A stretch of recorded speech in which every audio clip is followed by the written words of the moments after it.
دیکھو بیماری آئے نا شکوہ مت کرنا، صبر کرنا. فضیلت سنو، حدیث قدسی ہے، اللہ فرماتا ہے جب میں اپنے کسی بندے کو بیماری میں مبتلا کروں اور وہ اس پر صبر کرے، کسی سے شکایت نہ کرے، تو میں اس کے گوشت کو اچھے گوشت سے اور اس کے خون کو اچھے خون سے بدل دیتا ہوں. پھر اگر اسے شفا دیتا ہوں تو ایسی شفا دیتا ہوں کہ اس کے نامہ اعمال میں کوئی گناہ نہیں رہتا. اور اگر میں اسے دنیا سے اٹھا لوں تو اسے اپنی رحمت کاملہ کے سائے میں لے جاتا ہوں. ارے کمال ہو گیا. بیماری آئی، بیماری جب جاتی ہے تو گناہوں سے بھی پاک کر کے جاتی ہے.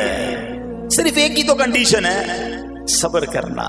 بیماری آئی صبر کرنا، ہاں کسی سے بات نہ کریں، شکوہ نہ کریں، اللہ کی بارگاہ میں عرض کریں مولا تیری مہربانی، ہاتھ میں درد ہے باقی جسم تو سلامت ہے، اے اللہ آنکھ میں درد ہے باقی جسم تو سلامت ہے، اے اللہ گردوں میں پرابلم ہے میرا باقی جسم تو سلامت ہے، یہ بھی تیری مہربانی ہے. اللہ کرے کہ ہم شکر گزار بندے بن جائیں، کیونکہ یہ بیماری تو ہمارے گناہ معاف کروانے آئی تھی، مگر افسوس یہ ہے کہ جو گناہ معاف کروانے والا کام ہمارے ساتھ ہوا اس میں بھی ہم نے اللہ کو ناراض کر دیا اور شکوے شکایات کی. سنو سنو، اس نے اخلاق کے پیکر نبیوں کے تاجور صلی اللہ تعالی علیہ وسلم نے ارشاد فرمایا، ابھی تو صرف بیماری کی بات ہوئی نا، اب آؤ اگر کسی کو کاروبار میں نقصان ہو گیا، کسی کے پیسے کم ہو گئے، کسی کی جان و مال کا کوئی نقصان ہوا، کوئی آگ وغیرہ لگ گئی، سنو اللہ کے حبیب علیہ الصلوۃ والسلام فرماتے ہیں کہ اللہ ارشاد فرماتا ہے، پھر حدیث قدسی ہے کہ جب میں اپنے کسی بندے کے بدن یا اس کے مال یا اس کی اولاد کی طرف کوئی سختی بھیجوں،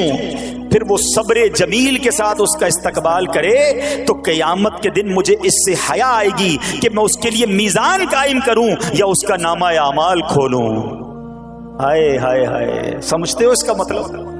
اللہ فرما رہا ہے مجھے حیا آئے گی کہ اپنے بندے سے اب کیا حساب لوں. جب آزمائش بھیجی تھی تو اس نے صبر کیا تھا، اس نے شکوہ نہیں کیا تھا. خدا کی قسم میں آپ سے پوچھتا ہوں، میرا کوئی نقصان ہو جائے اور قیامت کے دن میرا نامہ اعمال نہ کھولا جائے، مجھے اللہ کی بارگاہ میں حساب نہ دینا پڑے، مجھے بتاؤ یہ دنیا کے حساب نقصان کی کیا حیثیت ہے اگر ادھر بخشا جائے. سنو تو صحیح، رب فرما رہا ہے کہ مجھے حیا آتی ہے کہ اس کے لیے میزان قائم کروں یا اس کا نامہ اعمال کھولوں. ارے یہ ساری دنیا کی دولت، یہ ساری دنیا کی آسائشیں ایک طرف، اگر قیامت کے دن حساب کتاب میں آسانی مل جائے، اللہ بلا حساب جنت میں داخل کر دے، اس سے بڑھ کر کوئی نعمت نہیں. مگر آج افسوس یہ ہوتا ہے کہ اگر کسی پر امتحان آتا ہے، وہ اس امتحان میں فیل ہو جاتا ہے. ہاں ہمیں اللہ کریم کی طرف سے آزمائش ہمیشہ تھوڑی آتی ہے.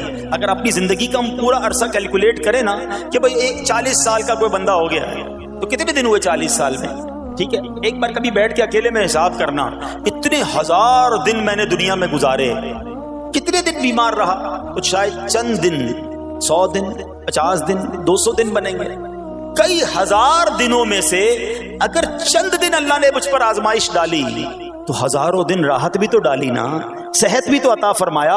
اتنے دن جس رب نے چھاؤں میں کھڑا کیا، اگر تھوڑی دیر کے لیے دھوپ آئی ہے تو مجھے شکوہ نہیں کرنے چاہیے. یاد رکھنا ہر رات کے بعد صبح ہے، ہر دھوپ کے بعد چھاؤں ہے. اگر تم انتظار کرو گے تو رب ایسی رحمت تم پر نازل کرے گا، اپنے غیب کے خزانوں سے عطا فرمائے گا. قرآن میں رب نے وعدہ کیا ہے وَمَن يَتَوَكَّلْ عَلَى اللَّهِ فَهُوَ حَسْبُهُ، جو اللہ پر بھروسہ کرے اللہ اس کے لیے کافی ہے. مگر ہمارا پرابلم یہ ہے کہ جب مشکل آتی ہے ہم یہ ساری باتیں بھول کر بس شکوہ شکایات اور پریشانی میں چلے جاتے ہیں. ارے آپ اس مصیبت کو اللہ کی طرف سے نعمت سمجھ لو، اللہ کی طرف سے یہ سمجھ لو کہ میرے گناہ معاف کروانے، میرے درجات بلند کرنے کے لیے آیا ہے. اچھا اب ایک اور بات، اب شیطان بعض لوگوں کے ذہنوں میں یہ وسوسہ ڈالتا ہے کہ میں تو دین کے قریب ہو رہا ہوں، اللہ کے قریب ہو رہا ہوں، اور مجھ پر آزمائشیں کیوں آ رہی ہیں؟ سنو سبحان اللہ، اللہ کے حبیب علیہ الصلوۃ والسلام کی کیا شان ہے. اعلیٰ حضرت ایسے ہی نہیں کہتے کہ میں نثار تیرے کلام پر، ملی یوں تو کس کو زبان نہیں، وہ سخن ہے جس میں سخن نہ ہو، وہ بیان ہے جس کا بیان نہیں. میرے آقا نے کم و بیش 1450 سال پہلے یہ مسئلہ سالو کر دیا. حضرت سیدنا سعد بن ابو وقاص رضی اللہ تعالیٰ عنہ فرماتے ہیں کہ میں نے عرض کی یا رسول اللہ صلی اللہ تعالیٰ علیہ وسلم، سب سے زیادہ مصیبتیں کن لوگوں پر ہیں؟ گلی مکاتی نا، پنجابی میں کہتے ہیں نا گالی ختم، بات ہی ختم کر دی. حضور یہ بتائیں سب سے زیادہ مصیبتیں کن لوگوں پر آئیں؟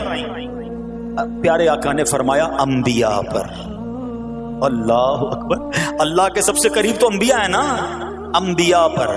پھر ان لوگوں کے بعد جو لوگ بہتر ہیں، پھر ان کے بعد جو بہتر ہیں۔ سنو اب اگلا جملہ، بندے کو اپنی دینداری کے اعتبار سے مصیبت میں مبتلا کیا جاتا ہے۔ اگر وہ دین میں سخت ہوتا ہے اس کی آزمائش بھی سخت ہوتی ہے، اگر وہ دین میں کمزور ہوتا ہے تو اللہ عز و جل اس کی دینداری کے مطابق اسے آزماتا ہے۔ بندہ مصیبت میں مبتلا ہوتا رہتا ہے یہاں تک کہ اس کے دنیا میں ہی اس کے سارے گناہ بخش دیے جاتے ہیں۔ گویا اللہ کی یہ رحمت ہے کہ بندہ بڑا نیک ہو رہا ہے، رب چاہتا ہے کہ اس بندے پر آزمائش بھیجوں، میرا نیک بندہ صبر کرے، اس کے گناہ معاف ہو جائیں اور میرے پاس آئے تو اس کو جنت میں داخل کر دوں۔ اللہ اکبر۔ اے پیارے اسلامی بھائیو، یاد رکھنا، اب جو میں نے ایک سوال قائم کیا تھا نا کہ یار میں تو دین کے قریب، میں تو اللہ کے قریب ہونے کی کوشش کر رہا ہوں اور ایک کے بعد ایک آزمائش آ رہی ہے، یہ کیا ہے؟ اب ایک اور حدیث سن لو، سبحان اللہ۔ حضرت سیدنا انس رضی اللہ تعالیٰ عنہ سے روایت ہے، سرکار والا تبار، ہم بے قصوں کے مددگار، شفیع روز شمار، تو عالم کے مالک و مختار صلی اللہ تعالی علیہ وآلہ وسلم نے فرمایا، جب اللہ عز و جل کسی بندے سے محبت فرماتا ہے، سننا ذرا غور سے، اللہ عز و جل جب اپنے کسی بندے سے محبت فرماتا ہے یا اسے اپنا دوست بنانے کا ارادہ فرماتا ہے تو اس پر آزمائشوں کی بارش فرما دیتا ہے۔ سوال ہے نا کہ میں اللہ دوست بھی بنا رہا ہے، اللہ کریم اس پر محبت بھی فرما رہا ہے اور آزمائشیں بھی بھیج رہا ہے۔ دوست پر آزمائشیں کون بھیجتا ہے؟ دوست کو تو راحتیں ڈالی جاتی ہیں۔ ہائے ہائے، اب یہی تو امتحان ہے، یہی تو چیک ہے۔ سنو، نبی پاک فرماتے ہیں جب اللہ اس پر آزمائش بھیجتا ہے نا، وہ بندہ اپنے رب کو پکارتا ہے، اے میرے رب عز و جل، تو اللہ فرماتا ہے میرے بندے تو جو کچھ مجھ سے مانگے گا میں تجھے عطا فرماؤں گا، تو جلد ہی تجھے دے دوں گا اور اسے تیری آخرت کے لیے ذخیرہ کر دوں گا۔ سبحان اللہ۔ یعنی اللہ والوں کو آزمایا جاتا ہے، ان کے درجات بلند کیے جاتے ہیں، ان کے گناہ معاف کیے جاتے ہیں۔ تو اے میرے پیارے اسلامی بھائیوں، کبھی بھی یہ ذہن میں خیال مت لانا کہ یار میں دین میں قریب آ رہا ہوں، میری آزمائشیں بڑھ رہی ہیں، سمجھ لو امتحان شروع ہو گیا ہے، ٹیسٹ شروع ہو گیا ہے، اب اس ٹیسٹ میں مجھے کامیاب ہونا ہے اور اللہ کے مزید قریب جانا ہے۔ زندگی میں جو گناہ ہو گئے ہیں یہ میرے گناہوں کا انشاءاللہ کفارہ بن جائے گا، میرے درجات کی بلندی کا سبب بن جائے گا۔ اللہ سے عرض کرنا، اے مولا میں تیری رضا پر راضی، میں تیرے فیصلوں پر راضی، اب تک جو دیا تھا تو نے دیا تھا، یہ سب کچھ تیرا ہے، اے رب جب تو واپس لے گا میں اس پر راضی۔ جب یہ ثابت قدمی نصیب ہو گئی پھر دیکھو غیب کے خزانوں سے کیسا آپ کے دل پر سکینہ اترے گا، پھر کیسا آپ پر رحمتوں کا نزول ہوگا۔ تو اے میرے پیارے اسلامی بھائیوں، مصیبتیں آ چکی اور آنے بھی والی ہیں، پہلے ذہنی طور پر تیار رہنا، مگر صبر کرنا۔ یہ چند دنوں کی، چند گھنٹوں کی، چند لمحوں کی مصیبت ہے، مگر یہ تمہارے درجات کو بلند کر دے گی۔ رب کریم صبر کرنے والوں کو پسند فرماتا ہے۔ میں کوئی مسئلہ ہوتا ہے، پرابلم آتی ہے، ہم ساری دنیا سے کہتے ہیں یہ مسئلہ ہو گیا، یہ پرابلم ہو گئی۔ نہیں، ساری دنیا میں سے کوئی آپ کا مسئلہ حل نہیں کر سکتا۔ اس سے بات کرو نا جو مسائل کو حل کرنے والا ہے، اس سے عرض کرو نا جو مصیبت کو دور کرنے والا ہے۔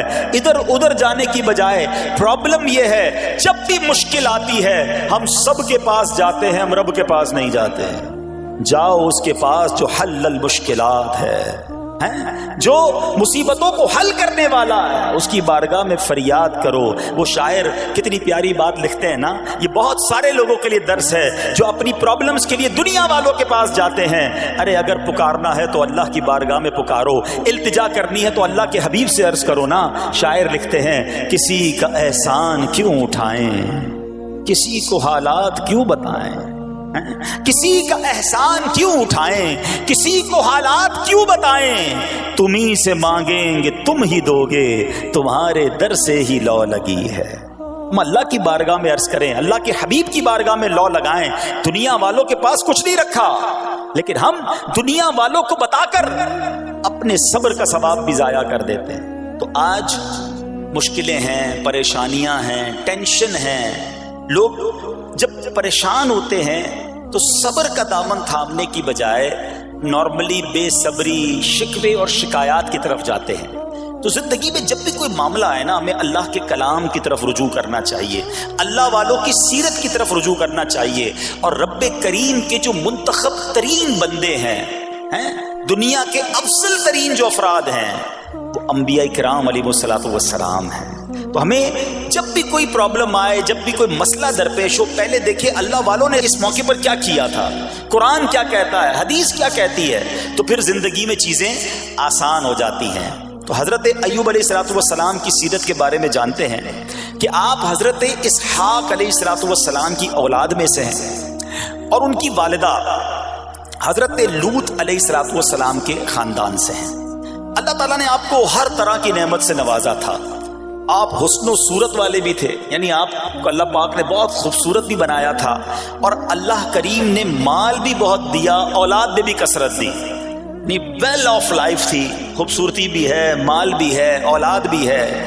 اچھا پھر ظاہر مال تھا تو گھر بھی تھے، جانور بھی تھے. اس زمانے میں جو ویلتھ ہوتی تھی، جو پیسہ ہوتا تھا، وہ جانوروں کی صورت میں ہوتا تھا. آج کل لوگ گاڑیاں رکھتے ہیں، سونا زیورات رکھتے ہیں، اس زمانے میں جانور ہوتے تھے. بلکہ اب بھی اگر پاکستان کے بھی آپ انٹیریئر کے ایریا میں چلے جائیں، گاؤں گوٹھ میں جائیں، تو لوگ اپنا مال و دولت سے جانور ہی خرید رہے ہوتے ہیں. ان کے نزدیک یہی ان کا جو ہے وہ جو بھی ان کا کاروبار ہوتا ہے اور مال ہوتا ہے. اب آپ پر امتحان آیا، آزمائش آئی.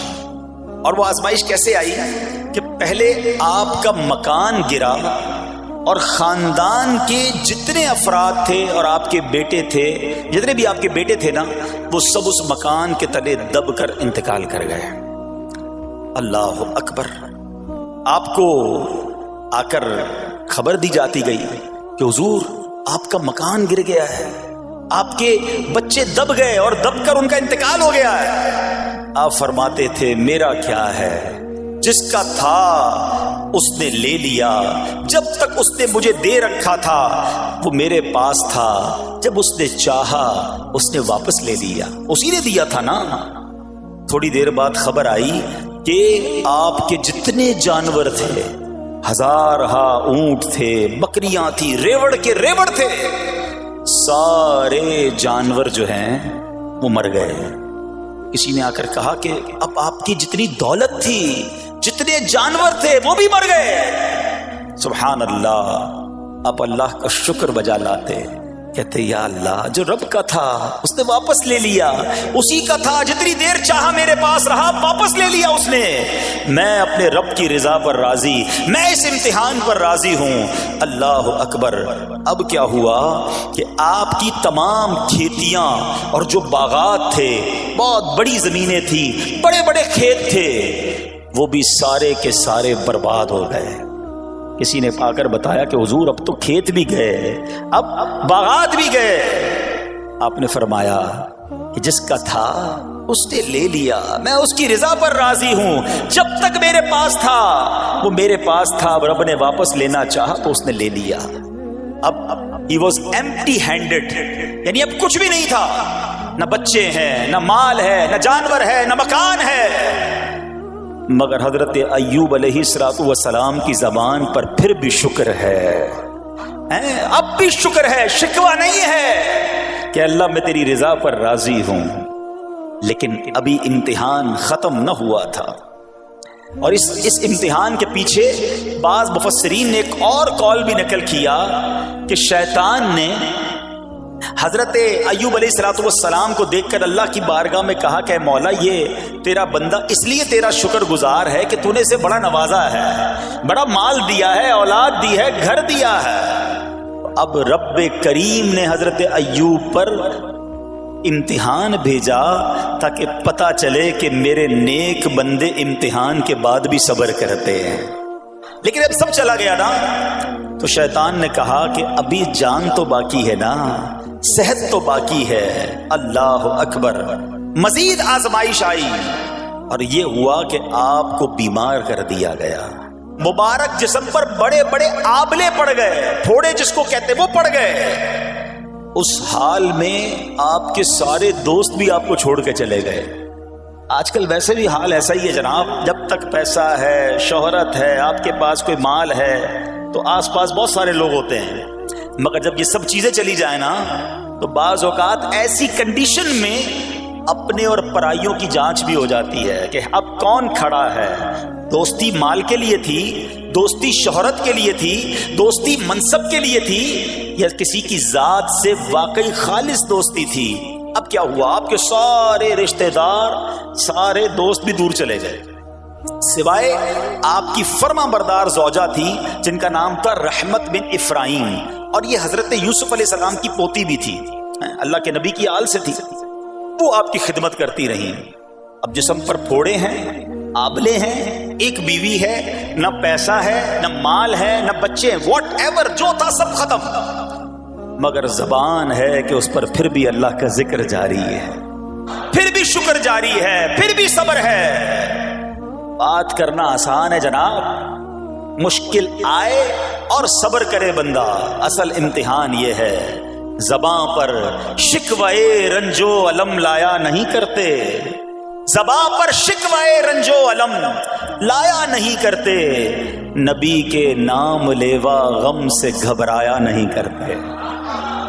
ہم میں سے کسی پر ایسی آزمائش نہیں آئی نا، چھوٹی موٹی آزمائشیں تو آتی رہیں گی۔ ایک بات یاد رکھنا، یہ زندگی کی جو گاڑی ہے نا، یہ مسائل کے پہیوں پر ہی چلتی ہے۔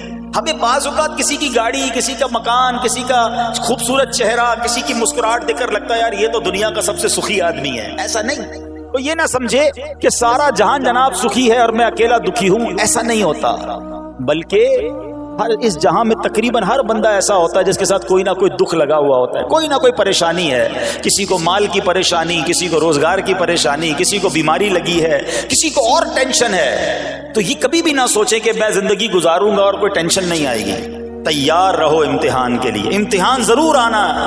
اب کمال یہ ہے کہ اس امتحان میں پاس کون ہوتا ہے۔ حضرت ابراہیم پر امتحان آیا، زبان پر صبر ہے، شکر ہے، شکوہ نہیں ہے۔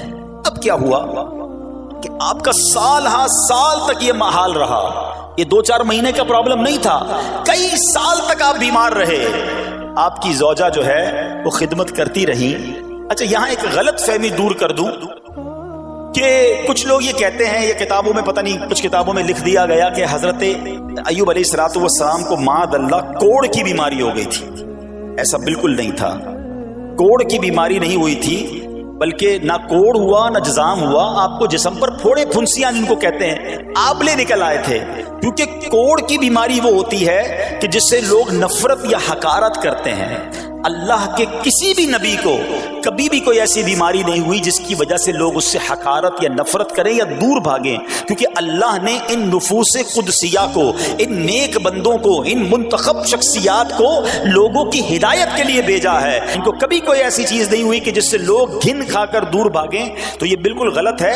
البتہ آپ کے جسم پر آبلے تھے، پھوڑے تھی، اور اللہ اکبر آپ اس حال میں کیا رب سے عرض کرتے تھے؟ آپ عرض کرتے تھے، قرآن میں یہ الفاظ موجود ہیں، انی مسنی الضر وانت ارحم الراحمین۔ ترجمہ کیا ہے؟ مجھے تکلیف پہنچی اور تو سب مہر والوں سے بڑھ کر مہر والا ہے، رحم کرنے والوں میں سب سے بڑھ کر رحم کرنے والا ہے۔ یعنی اللہ کی بارگاہ میں یہ عرض کرتے تھے، یا اللہ تکلیف پہنچی ہے، رحم تو نے کرنا ہے، تو ارحم الراحمین ہے۔ دیکھو حضرت ایوب علیہ السلام کا صبر، کسی سے نہ کہا، اللہ کی بارگاہ میں عرض کرتے رہے۔ اب آپ کی آزمائش کا وقت پورا ہوتا ہے، دعا کرتے رہے، التجا کرتے رہے، صبر کرتے رہے۔ حکم ہوا کہ اپنا پاؤں زمین پر مارو۔ حضرت ایوب علیہ السلام نے پاؤں زمین پر مارا تو زمین سے ایک چشمہ پھوٹ اٹھا۔